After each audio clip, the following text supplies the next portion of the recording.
নমস্কার, সুরজিৎ মান্না ক্রিয়েশনস চ্যানেলের পক্ষ থেকে তোমাদের সবাইকে সুস্বাগতম। আশা করি তোমরা সকলে ভালো এবং সুস্থ আছো। আমি তোমাদের জন্য এই ভিডিওটিতে তুলে ধরছি 2027 সালের মাধ্যমিক পরীক্ষার্থীদের তথা 2026 সালের দশম শ্রেণীর ছাত্রছাত্রীদের জন্য রায় ও মার্টিন প্রশ্নবিচিত্রার ভলিউম 1 থেকে ভূগোলের 3 নম্বর মডেল সেটটি আলোচনা করছি। তার আগে তোমাদের কাছে অনুরোধ, তোমরা ভিডিওটি না টেনে পুরোটা দেখো। ভিডিওটি কেমন লাগলো কমেন্ট করে জানিও, ভিডিওটিতে লাইক দাও এবং শেয়ার করো, এবং চ্যানেলে নতুন হলে চ্যানেলটিকে সাবস্ক্রাইব করে চ্যানেলের সঙ্গে যুক্ত হয়ে যাও। আলোচনা শুরু করছি। 260 নম্বর পেজের 3 নম্বর মডেল স্কুল বেলদা প্রভাতী বালিকা বিদ্যালয়, এই স্কুলের প্রশ্নপত্র সেটটি লক্ষ্য করো। বিভাগ কয়ে একের দাগে বিকল্পগুলির মধ্য থেকে সঠিক উত্তরটি নির্বাচন করে লেখো। প্রথমে রয়েছে ক্যানিয়ন আই আকৃতির হওয়ার প্রধান কারণ হলো অপশান গয়ে নদীর নিম্নয় ক্ষয়। 2 নম্বরে বহির্জাত প্রক্রিয়ার মূল উৎস হলো অপশান কয়ে সূর্য। 3 নম্বরে নিম্নগতিতে বদ্বীপহীন চওড়া ফানেল আকৃতির নদী মোহনাকে বলে অপশান কয়ে খাঁড়ি। 4 নম্বরে মহাদেশীয় হিমবাহ দেখা যায় অপশান কয়ে আন্টার্কটিকায়। 5 নম্বরে আন্দামান ও নিকোবর দ্বীপপুঞ্জের সর্বোচ্চ পর্বতশৃঙ্গ হল অপশান কয়ে স্যাডল পিক। 6 নম্বরে মালাবার উপকূলের বালিয়াড়িকে স্থানীয় ভাষায় বলা হয় অপশান গয়ে থেরিস। 7 নম্বরে ভারতের বৃহত্তম সুপেয় জলের হ্রদ হল অপশান গয়ে উলার। 8 নম্বরে উত্তর পশ্চিম ভারতে কোন বায়ুর প্রভাবে শীতকালে বৃষ্টিপাত হয় অপশান ঘয়ে পশ্চিমা বায়ুর প্রভাবে। বিভাগ ক্ষয়ে 2 দাগে উপযুক্ত শব্দ বসিয়ে শূন্যস্থান পূরণ করো। প্রথমে রয়েছে যে নদীর 3টি গতিপ্রবাহ স্পষ্টভাবে বিদ্যমান তাকে ড্যাশ বলে, আদর্শ নদী বলে। 2 নম্বরে ড্যাশ ভারতের পূর্ব করিডোরের শেষ প্রান্ত, কিবিথু। 3 নম্বরে গ্রানাইট ও নিঃশিলা ক্ষয়প্রাপ্ত হয়ে ড্যাশ মৃত্তিকার সৃষ্টি হয়, লোহিত মৃত্তিকার সৃষ্টি হয়। 4 নম্বরে ড্যাশ বালিয়াড়িতে 2টি সিং থাকে, তির্যক বা বারখান বালিয়াড়িতে। 5 নম্বরে অসমে কালবৈশাখী ড্যাশ নামে পরিচিত, বরদই ছিলা নামে পরিচিত। 6 নম্বরে পশ্চিমঘাট একটি ড্যাশ পর্বত, স্তূপ পর্বত। 7 নম্বরে জুনিপার ও রডোডেন্ড্রন ড্যাশ বনভূমির গাছ, আলপীয় বনভূমির গাছ। 8 নম্বরে উচ্চগঙ্গা সমভূমিতে জলাভূমির পরিমাটিকে ড্যাশ বলে, ধাংকার বলে। বিভাগ গয়ে 3 দাগে নিচের প্রশ্নগুলি সংক্ষিপ্ত উত্তর দাও। বিকল্প প্রশ্নগুলি লক্ষণীয়। প্রথমে একেই রয়েছে ফিয়র কি। তোমাদের এই প্রশ্নের উত্তরগুলো আমি রায়ান মার্টিন সহায়িকা বই থেকে দেখাচ্ছি। লক্ষ্য করো, এই যে ফিয়র, এখান থেকে শুরু করবে, এতটা পর্যন্ত লিখবে। এতটা পর্যন্ত লিখবে। এখানে 2টি বৈশিষ্ট্য, বেশি বৈশিষ্ট্য লিখবে না, 2টি বৈশিষ্ট্য লিখবে। অথবাতে রয়েছে মরুষ প্রসারণের 2টি কারণ লেখো।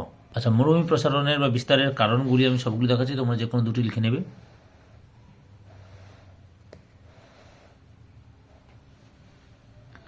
3.2 নুনাটাক্স কি। উত্তরটি লক্ষ্য করো, এখান থেকে শুরু করবে, তোমরা পরপর দেখে নাও, এতটা পর্যন্ত লিখবে। অথবাতে রয়েছে সামাজিক বনসৃজন কাকে বলে। উত্তরটি লক্ষ্য করো, এখান থেকে শুরু করে পরপর দেখে নাও, এতটা পর্যন্ত লিখো, শুধু সংখ্যাটাই দাও। 3.3 দাগে বহির্বিধৌত সমভূমি বলতে কি বোঝো। উত্তরটি লক্ষ্য করো, এখান থেকে শুরু করবে, এতটা পর্যন্ত লিখবে। অথবাতে রয়েছে নর্মদা ও তাপ্তি পশ্চিম বাহিনী কেন।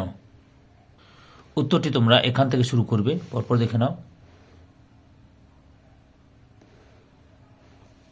এতটা পর্যন্ত লিখবে।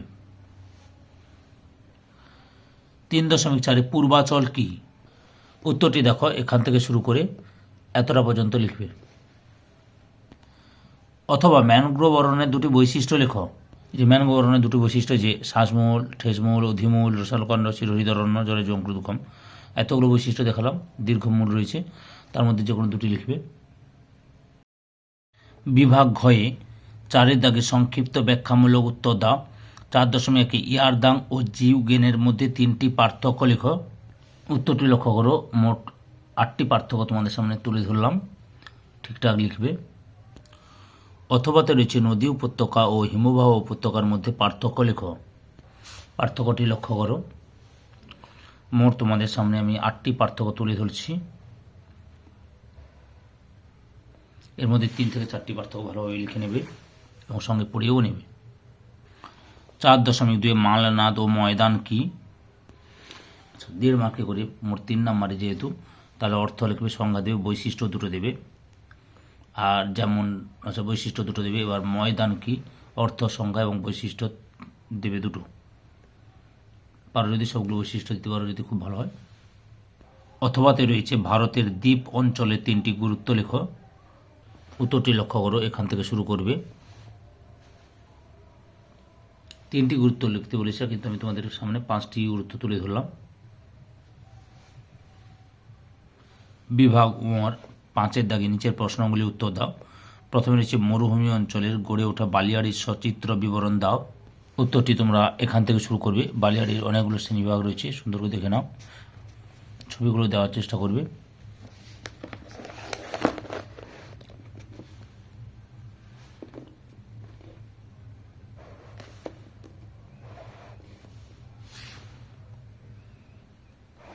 এবার অবস্থান অনুসারে বালিয়াড়ি শ্রেণীবিভাগ দেখাচ্ছি, দেখে নাও।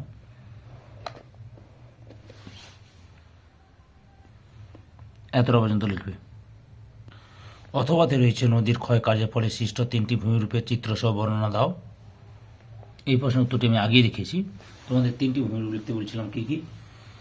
গিরিখাত ও ক্যানিয়ন, জলপ্রপাত এবং মন্থকূপ, এই 3টে। তবে আমি যতগুলো ভূমিরূপ রয়েছে সবগুলো দেখাচ্ছি, তোমরা দেখে নাও ভালোভাবে।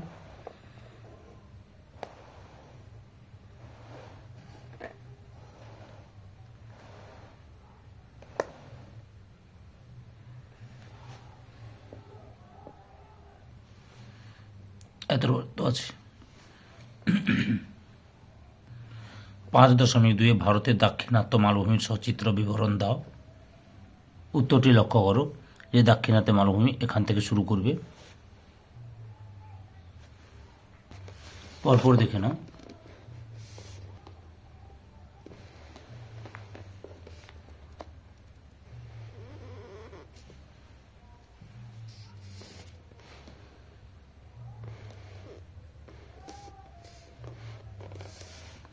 এতটা পর্যন্ত লিখবে।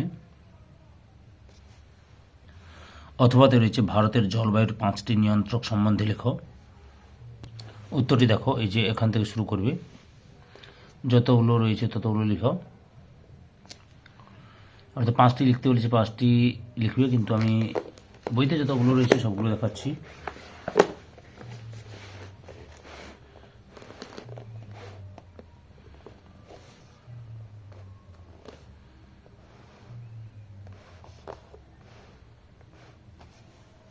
এত পর্যন্ত রয়েছে, লিখবে ঠিকঠাক করে। তো এই যখন 5টি লিখবে, বুঝতে পারছো? ধৈর্য সহকারে সম্পূর্ণ ভিডিওটি দেখার জন্য তোমাদের সবাইকে অসংখ্য অসংখ্য ধন্যবাদ। আজকে এই পর্যন্ত, পরবর্তী ভিডিওতে আবার দেখাবে। Tata, bye bye.